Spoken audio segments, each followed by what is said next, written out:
OPEC's recent decision to cut oil production, a move that reverberated around the globe, has sent ripples through the global economy, impacting everything from investment strategies to consumer prices. The implications are far-reaching, touching nearly every corner of international commerce.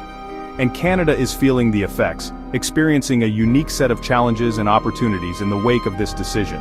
When supply drops and demand holds steady, creating a tighter market, oil prices surge, reflecting the increased scarcity and the willingness of buyers to pay more. Something Canadians are noticing at the pump and on their heating bills, as the cost of transportation and home heating climbs. For Canada, a major oil producer, this situation presents a complex dynamic. This is a double-edged sword, offering potential economic gains alongside potential economic pains. Alberta's oil sands stand to gain from higher prices, potentially seeing increased investment and production, boosting profits, jobs, creating more opportunities for skilled workers in the energy sector and government revenues, providing a financial boost to provincial coffers. More money flows into public services, potentially improving healthcare, education, and infrastructure. And the province's economy gets a lift, fostering growth and development across various sectors. But the benefits aren't universal, and the rising cost of energy can strain household budgets. What's good for oil producers, leading to increased profits and shareholder value, can mean higher costs for families, who are already grappling with inflation and rising living expenses, and businesses, particularly those reliant on transportation or energy-intensive operations. Elsewhere in the country, where the economic benefits of oil production are less direct. Canada's unique position, straddling the line between resource wealth and consumer needs, as both an energy exporter and consumer, presents a complex policy challenge.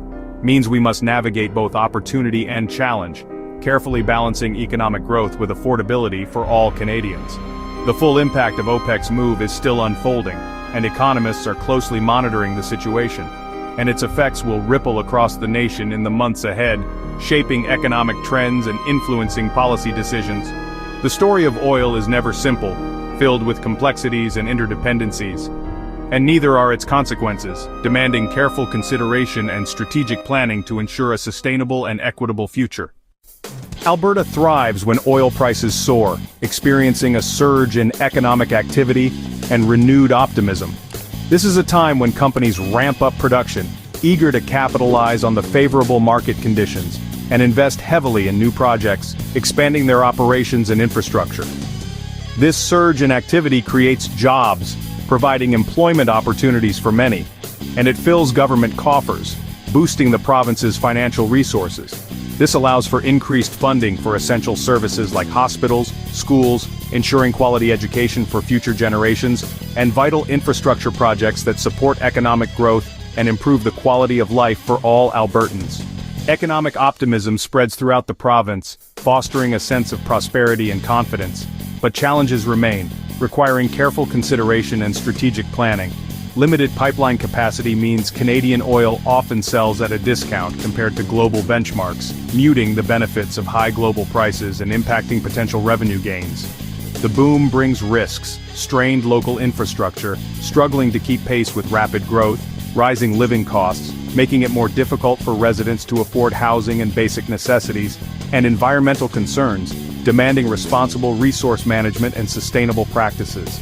The cycle of boom and bust is ever present, a recurring pattern in Alberta's economic history, making long-term planning difficult and requiring adaptability and resilience. As the world shifts toward cleaner energy sources, Alberta faces tough questions about its future energy mix and economic diversification. High prices highlight both the province's strengths as a major energy producer and its vulnerabilities in a changing global landscape. The balancing act between prosperity and sustainability, between short-term gains and long-term vision, has never been more urgent, demanding decisive action and innovative solutions. For most Canadians, higher oil prices mean higher costs at the gas station, on heating bills, and at the grocery store. Rural families and those on fixed incomes feel the pinch, most forced to spend more on essentials. Rising fuel costs drive up transportation expenses, which ripple through the supply chain and inflate food prices. The result? Household budgets are stretched and purchasing power shrinks. Many families cut back on non-essentials or dip into savings just to get by.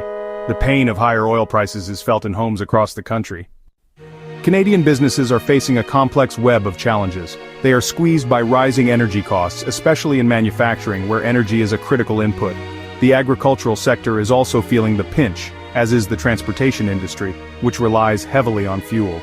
Higher fuel and input prices erode profits across the board, impacting businesses of all sizes.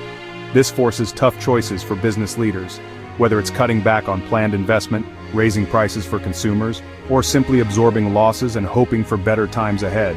Farmers in particular face higher costs, not only for fuel but also for essential inputs like fertilizer, significantly threatening their bottom line and the viability of their operations. Ultimately, these increased costs are pushing up food prices for consumers. Transportation companies, grappling with rising fuel expenses, are passing on fuel surcharges to their customers, which in turn makes goods and services more expensive for everyone across the country. Canada's role as a significant energy exporter is further complicated by existing limitations in its energy infrastructure. This is happening alongside growing global calls for cleaner and more sustainable energy sources. Therefore, the country must carefully balance its immediate economic interests, particularly in the energy sector, with its long-term climate commitments and the overarching need for a more diversified and resilient energy portfolio. Consequently, the pressure on Canadian businesses to innovate, adapt, and embrace new technologies is steadily mounting. The transition to a cleaner energy economy is no longer a distant goal to consider, it's an immediate and pressing necessity that demands action in the present day. OPEC's influence on oil prices risks slowing Canada's economic growth. Higher costs mean less spending and investment, raising the specter of stagflation, stagnant growth, and persistent inflation. Policymakers face tough choices: offer relief to households, invest in energy infrastructure, or accelerate the shift to renewables. Each option has trade-offs, but the need for a resilient, diversified economy is clear. The oil shock exposes Canada's vulnerability as both producer and consumer. Strategic investments in green technology and energy efficiency are crucial for long-term prosperity. The decisions made now will shape Canada's economic future for years to come.